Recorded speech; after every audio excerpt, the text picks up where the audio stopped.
All right, here we go. Dwen Curry, welcome to Vlad TV. Well, thank you for having me. Thank you very much.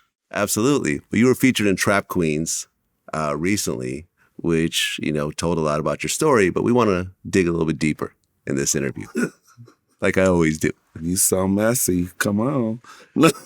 Well, your first time here. I want to start in the very beginning. So you were born and raised in Detroit, Michigan. Yes. Okay. And this was around the time of the riots where you actually were born. Right. I'm a riot baby. You're a riot baby. Absolutely. Okay. And oldest of 4 kids.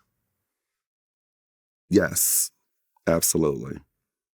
Okay. So what was Detroit like in the 70s and 80s?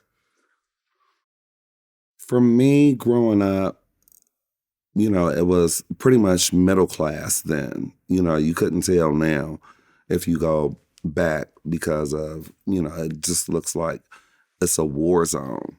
But at that particular time, the community that I grew up in, my grandparents, they came from the South. They worked really hard, General Motors, Hudson's, and, so it was a good community. So for me, it was good, except for some of the kids,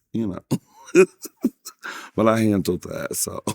Well, according to your mom, you were kind of different early on when most little boys were playing with, basketballs and footballs and such like that. You were playing with dolls. Yeah, I don't like to get dirty. That was my whole thing, And then every time I played football or something like that with the boys, then everybody wants to tackle me. You know what I'm saying? So it was real weird. I didn't like it. Sports has never been my thing. I've always been, more fluid. Okay. And there was a situation when you were 8 years old where some kids started messing with you. Yes. Tell me about that. Okay, so there's this bully on the block, and, he always just tormented, not just me, but, the others as well. And so mine was a little bit more intense because of me being different from everyone else. So he had did something, I forget what it was. He had did something really, really bad. So I ran. I was running home and I went and told my mother.